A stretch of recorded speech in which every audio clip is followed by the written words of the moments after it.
Oh, Yeshua hits different in Spanish, y'all. I'm not even gonna lie. Yeshua hits different. Hits different. You speak to me in my dreams, and you talk to me every day that I think and I breathe your life. Your spirit's divine. Oh, I can't believe that you've chosen me. Hi guys, welcome to today's Bible reading. It's a bit chilly today. It's a little bit chilly. That's why I got on my sweater today. The wind is winding. Let me read today's verse of the day. Daniel 12 verse 3. And it reads, "Those who are wise will shine as bright as the sky, and those who lead many to righteousness will shine like the stars forever." Such a beautiful verse. You know what, I didn't think, like, usually I check what the verse of the day is. I think today I didn't see what the verse of the day is, so like now I'm reading it, I'm like, crazy. So we're going to continue with true spirituality. I think that this plan has about 4 more days left. I think it was like a 12-day plan or something like that. I can't really remember, but yeah, let's get into it. So today's title is a win-win situation, and now we want to be talking about how we treat other people. I'm going to read Matthew 7 verse 12. "So then in everything treat others the same way you want them to treat you, for this is the law and the writings of the prophets." If you want to get good things in life, you need to treat others the way that you want to be treated. It's very important, I think, to move in this perspective. It's very important for you to have this in mind, because generally, like, it's like what I always say, what you give is what you receive.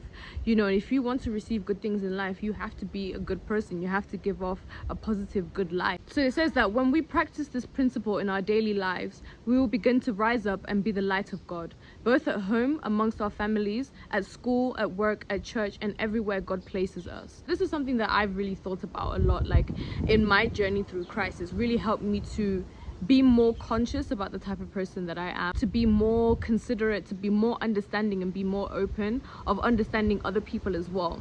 And I think once you understand and get that a lot of people are, for example, in pain, a lot of people are hurting, a lot of people project, you know, their own negative experiences and their own negative feelings onto other people. It makes it easier to not internalize when people even do bad things to you, and you can even be nice to people who don't necessarily make you feel good, because you have this mindset that, you know, I have to always be good, I have to always be a positive light, because that is what I want to receive. So starting at home, starting with your friends, starting with your family, you know, I think that's the easiest place to start.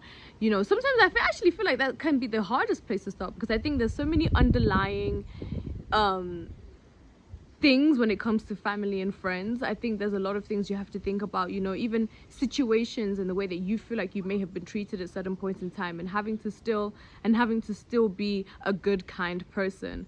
I think sometimes it can be easier to be nicer to other people. I think that, especially when you don't know somebody, you haven't had any experiences with them. But I think that's why it's better to start at home. I think it can be very difficult at times to let go of the past, let go of experiences, and just be a source of love and light. Start where you are, use what you have, and do what you can do. We have this idea for our goals and what we want for our lives and stuff. That can sometimes blind us from seeing what it is that we already have, seeing the tools we already have, seeing the things that we already have in order for us to progress as human beings, in order for us to progress as people. And I think that when we understand that you can utilize everything around you, that the power is within you at the end of the day, resources come later. Do what you can, start where you are. Don't think about starting tomorrow or next year when you have, and when you have, start right now and use what you have. You know, even with something so simple as, I always used to feel like, oh, I don't have a good camera, or I don't have enough storage on my phone, and all these obstacles that I feel like I was facing when I wanted to start my YouTube channel, and when I wanted to think about what message do I want to portray on this channel. And I thought, you know what, I'm gonna just do with what I can, even when I didn't have a tripod, and I would just find a way to hang my phone, like balance it up on a pile of books or something. You know, I tried my best to do what I can with what I had. You know, I think that's the principle that you must go by, understanding that the power of what you already have. I was already blessed to at least have a phone that has a good camera that I can use to film the videos that I want to film. So then I had to think of, okay, how can I make that work? So I think always remembering and always understanding that principle as well is very important. I'm going to read Acts 1 verse 8. But you will receive power and ability when the Holy Spirit comes upon you, and you will be my witness both in Jerusalem and in Judea and Samaria and even to the ends of the earth. Oh, that's a very beautiful, powerful verse. When the Holy Spirit now comes to you and you now accept the Holy Spirit, when you now sacrifice yourself, you will receive all the power and the ability that you need. You know, I think that's showing you one of the first steps that you must take. God can see the effort that you're making with what you have already. This plan is very, you know, self-explanatory, and I really hope that this resonates with y'all. You know, I think it's very important to look at what it is that you have now and to not think about so much of what you need to have in order to do this and all the things that are holding you back. Look at what you have now, you know, see what you can do now.